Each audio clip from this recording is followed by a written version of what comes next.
Hello everyone, welcome to my YouTube channel Madhurya's Globe Trek. আজি আলোচনা কৰিম ভাৰতৰ বিখ্যাত হিল ষ্টেচন দাৰ্জিলিং ভ্ৰমণৰ বিষয়ে। আজিৰ এই ভিডিঅ'ৰ যোগেদি গুৱাহাটীৰ পৰা দাৰ্জিলিং ভ্ৰমণৰ সকলো তথ্য আগবঢ়াম। যদি আপোনালোকেও দাৰ্জিলিং যোৱাৰ কাৰণে প্ল্যান কৰি আছে, এইটো ভিডিঅ'ই বহুত হেল্প কৰিব। দাৰ্জিলিংলৈ গৈ আপোনালোক কেনেকৈ আহিব, কোনটো হোটেলত বা ক'ত থাকিব আৰু শেষত বাজেট কিমান হ'ব গোটেইখিনি জনাবৰ কাৰণে চেষ্টা কৰিম। গুৱাহাটীৰ কামাখ্যাৰ পৰা নিউ জলপাইগুৰিলৈ ট্ৰেইনত আৰু তাৰ পিছত প্ৰাইভেট গাড়ী এখন বুক কৰি আমি দাৰ্জিলিংলৈ বুলি যাত্ৰা আৰম্ভ কৰিলোঁ।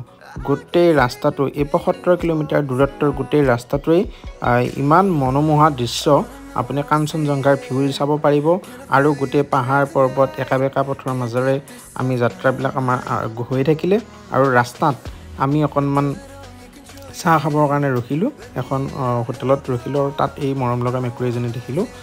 ইয়াৰ পিছত আমি পুনৰ ৰাস্তাৰ গোটেই মনোৰম দৃশ্য চাই কিনে গৈ দাৰ্জিলিঙত উপস্থিত হ'লোঁ আৰু তাত এটা হোটেল ৰুম ল'লোঁ। এইখন হোটেল আছিলে আৰু ৰুমবিলাকো বহুত ধুনীয়া পৰিষ্কাৰ।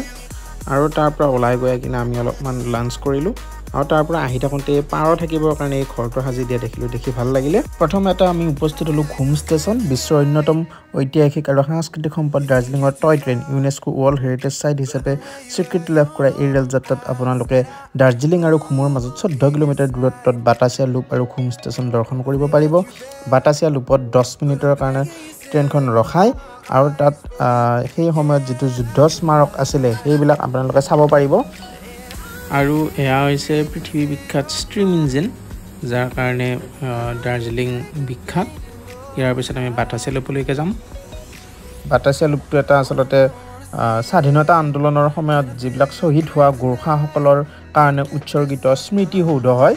এই গোটেই 360 ভিউটো দেখি বহুত ভাল লাগিলে। টয় ট্ৰেইনৰ যাত্ৰা শেষ হোৱাৰ পিছত আমি পুনৰ ঘূৰি আহিলোঁ মল ৰোডলৈকে।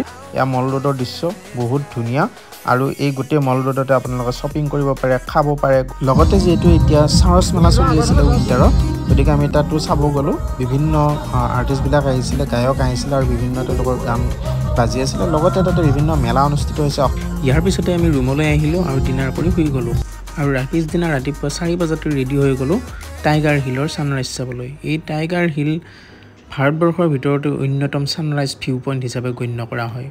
ইয়াত কাঞ্চনজংঘা পৰ্বতমালাৰ ওপৰেৰে উদয় হোৱা সূৰ্যৰ দৃশ্যৰ বাবে বিখ্যাত, যিয়ে বৰফ আবৃত শৃংগসমূহৰ এক যাদুকৰী পেনোৰামিক ভিউ প্ৰদান কৰে।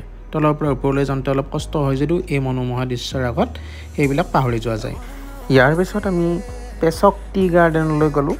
এইখন এখন আকৰ্ষণীয় টি গাৰ্ডেন। পাহাৰ কাটি ইমান সুন্দৰভাৱে চাহ খেতি কৰিছে, দেখি এনেকুৱা লাগে যেন পাহাৰত এখন কাৰ্পেটে পাৰি থৈছে। এই গোটেই সময়খিনি আমাৰ কাৰণে এটা বহুত ভাল লগা সময় আছিলে আৰু ওচৰতে থকা দোকানত আমি অলপ চাহ পানী খাই এবাৰ নেক্সট লামাহাট্টা ইকো পাৰ্কলৈ বুলি আমি ৰাওনা হ'লোঁ। ইয়াত টিকেটৰ মূল্য 20 টকা।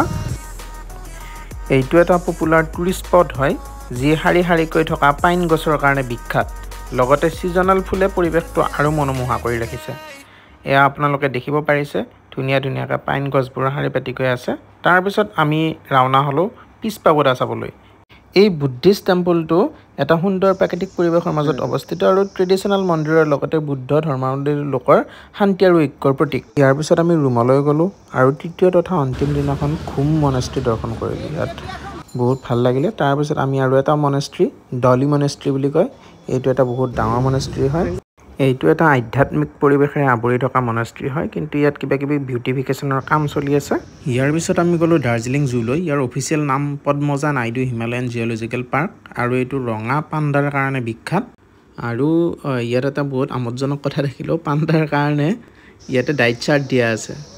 তাৰপিছত এয়া আপোনালোকে দেখিব স্নো লিওপাৰ্ড।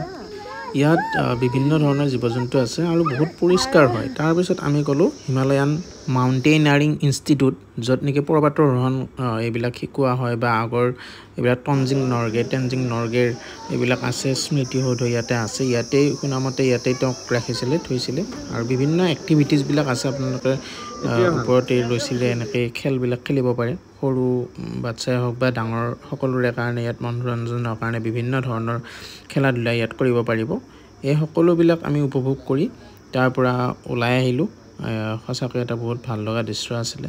আৰু এয়া আমাৰ যিবিলাক নেকি এটা মিউজিয়াম আছে এই মিউজিয়ামত গৈ কিনে একদম প্ৰথম টেনজিং নৰ্গেৰ পৰা আৰম্ভ কৰি এভাৰেষ্টত কেনেকৈ মানুহে বগাইছিলে পোনপ্ৰথমে কিমান কষ্ট আছিলে তাতে কি কি ড্ৰেছ আছিলে গোটেইবিলাক আপোনালোকে মিউজিয়ামত চাব পাৰিব ফটোগ্ৰাফি নিষেধ সেইকাৰণে আমি ফটো তুলিব নোৱাৰিলোঁ চিৰিয়াখানাৰে দৃশ্য গোটেইখিনি এই দুটা বস্তু একেটা কেম্পাছতে আছে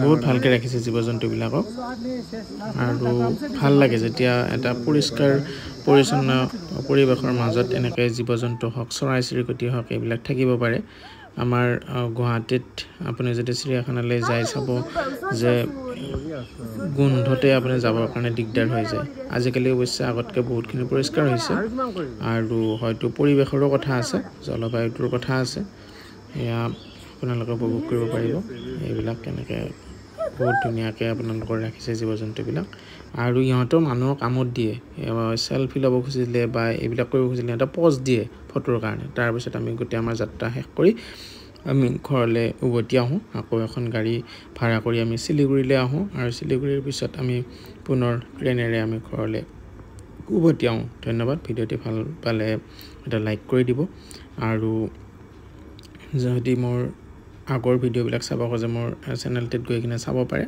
আৰু প্ৰয়োজন বোধ কৰিলে চেনেলটি ছাবস্ক্ৰাইব কৰি দিব মই চেষ্টা কৰিম যদি আগলৈ ইয়াতকৈ আৰু ভাল ভাল ভিডিঅ'বিলাক আপোনালোকৰ মাজলৈ আনিব পাৰোঁ থেংক ইউ